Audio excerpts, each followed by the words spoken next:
Hello friends, welcome to Ramas Yummy Kitchen. சிம்பிளான மெத்தடில் அதே சமயம் ரொம்ப டேஸ்டியாக அடுப்பில் எப்படி வந்து வெஜிடபிள் பிரியாணி பண்ணலாம் அப்படின்றது தான் இன்றைக்கி நம்ம செஞ்சுருக்கோம். வாங்க இப்போது இது எப்படி பண்ணுறதுன்னு பார்க்கலாம். இப்போது நம்ம அடுப்பில் பிரியாணி பாத்திரத்தை வச்சாச்சு. ஒரு 150 ml எண்ணெய் சேர்த்துக்கலாம். அது கூடவே ஒரு 3 டேபிள் ஸ்பூன் அளவுக்கு நெய் சேர்த்துக்கலாம்.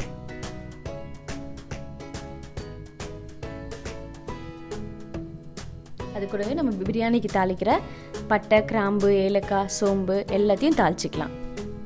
பச்சை மிளகா ஒரு 7 பச்சை மிளகா கீரி சேர்த்துக்கலாம். எண்ணெயிலே சேர்த்துக்கோங்க, அதோட காரம் நல்லா வந்து இறங்கிடும். 1/2 கிலோ நைஸாக கட் பண்ண வெங்காயம். வெங்காயத்தை நல்லா வதக்கிக்கலாம். அது கூடவே 1 டீஸ்பூன் மஞ்சத்தூள் சேர்த்துக்கலாம். மஞ்சத்தூள் சேர்த்துட்டு நல்லா ஒரு வாட்டி கலந்து விட்டுடலாம்.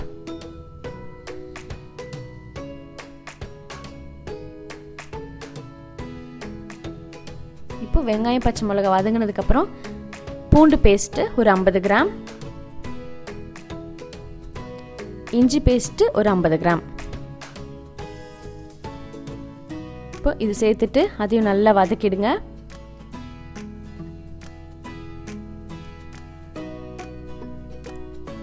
இஞ்சி பூண்டு பேஸ்ட்டோட பச்சை வாசனை போகிற அளவுக்கு நல்லா வதக்கியாச்சு. இது கூட தக்காளி வந்து ஒரு 300 கிராம் நல்ல பழமான தக்காளி கட் பண்ணி வச்சுருக்கேன், அதையும் நம்ம இதில் சேர்த்துக்கலாம். எல்லாம் சேர்ந்து நல்லா வதக்கிடலாம்.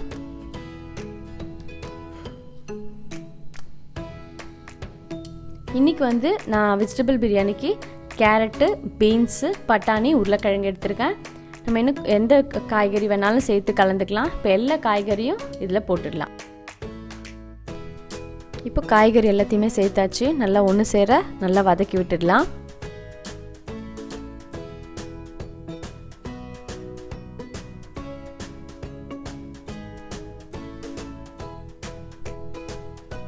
இப்போ அது கூடவே நல்லா ஒரு 2 கை அளவுக்கு புதினா சேர்த்துக்கலாம். புதினா சேர்த்துட்டு ஒரு வாட்டி நல்லா வதக்கிடுங்க.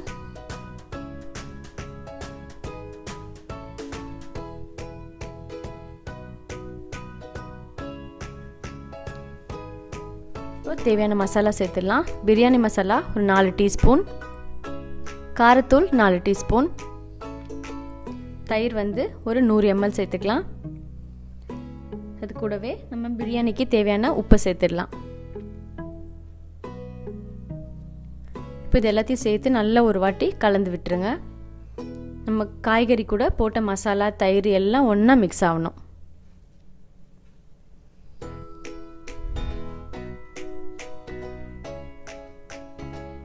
அது கூடவே ஒரு கைப்பிடி அளவுக்கு கொத்தமல்லி சேர்த்துக்கலாம். இப்போ நல்லா எல்லாம் வதங்கியாச்சு. எண்ணெய் எப்படி மேலே மிதந்து வருது பாருங்கள்.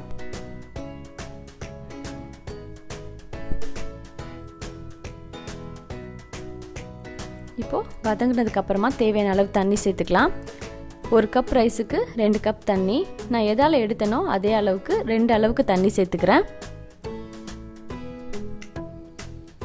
தண்ணி சேர்த்தாச்சு. எல்லாத்தையும் ஒன்று சேர நல்லா கலந்துட்டு தண்ணி நல்லா கொதிக்கணும். இப்போ தட்டு போட்டு நல்லா கொதிக்க விட்டுடலாம். இப்போ திறந்து பார்த்துடலாம். நல்லா கொதி வந்தாச்சு.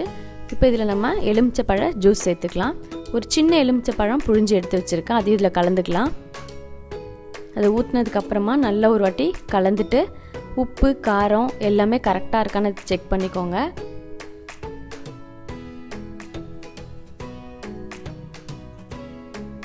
எல்லாம் சேர்ந்ததுக்கப்புறமா நல்லா கொதி வருது. இப்போ நம்ம அரிசி சேர்த்துடலாம். அரிசி முன்னாடியே நல்லா வாஷ் பண்ணிவிட்டு ஊற வச்சு வச்சுருக்கேன், அது இதில் சேர்த்துக்கலாம். இன்றைக்கி நான் பாஸ்மதி ரைஸில் செய்கிறேன். நம்ம எந்த ரைஸில் வேணாலும் வெஜிடபிள் பிரியாணி நல்லா டேஸ்ட்டாக வரும். இப்போ அரிசி சேர்த்ததுக்கப்புறமா நல்லா ஒரு வாட்டி கலந்து விட்டுருங்க. அரிசி உடையாமல் நம்ம கலந்து விடணும். இப்போ இதையும் தட்டு போட்டு நல்லா மூடி வேக விட்டுடலாம். இப்போ திறந்து பார்த்தீங்கன்னா அரிசியும் தண்ணியும் நல்லா வந்து உங்களுக்கு கலந்து இருக்கணும். தண்ணி ஃபுல்லாக அரிசி இழுத்துச்சு. இப்போ இந்த அளவுக்கு நம்ம வந்து வேக வச்சா போதும். இதுக்கு மேல்பட்டு நம்ம தம் வச்சிடலாம். இப்போது இதுக்கு மேலே கொஞ்சம் புதினா தழை, ஒரு ஸ்பூன் அளவுக்கு நெய் சேர்த்துக்கலாம்.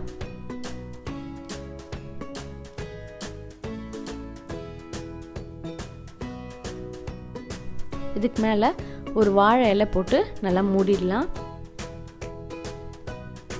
இப்போ தட்டு வச்சு நெருப்பு எடுத்து வச்சு நம்ம இதை தம் வச்சிடலாம்.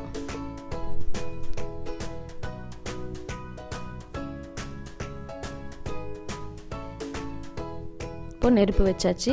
இதுக்கு மேலே நல்லா ஒரு வெயிட் வச்சிங்கன்னா உங்களுக்கு சாதம் நல்லா வெந்துடும். ஒரு 1/4 மணி நேரம் இதே மாதிரி தம்மில் இருக்கட்டும். இப்போ தம் எடுத்துகிட்டு பார்த்துடலாம்.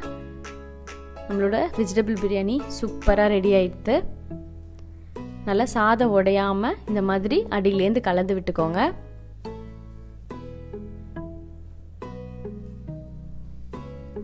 இப்போ ரைஸ் நல்லா ரெடி ஆகிடுது. இப்போ இது கூடவே நம்ம இன்னும் நல்லா டேஸ்ட்டாக ஃப்ளேவராக இருக்கிறதுக்காக இன்றைக்கி வந்து நான் ப்ரெட்டை வந்து நல்லா நெய்யில் ரோஸ்ட் பண்ணி வச்சுருக்கேன். அதையும் இதில் சேர்த்துக்கிறேன். இந்த மாதிரி சேர்த்து பாருங்கள், ரொம்பவே வந்து சூப்பராக இருக்கும். ரைஸோட இந்த ப்ரெட் வந்து அந்த நெய் வாசனையோடு சாப்பிட்றதுக்கு ரொம்ப நல்லாயிருக்கும். ரொம்ப சிம்பிளான மெத்தடில் ரொம்ப சுவையான வெஜிடபிள் பிரியாணி சூப்பராக ரெடி ஆகிடுது.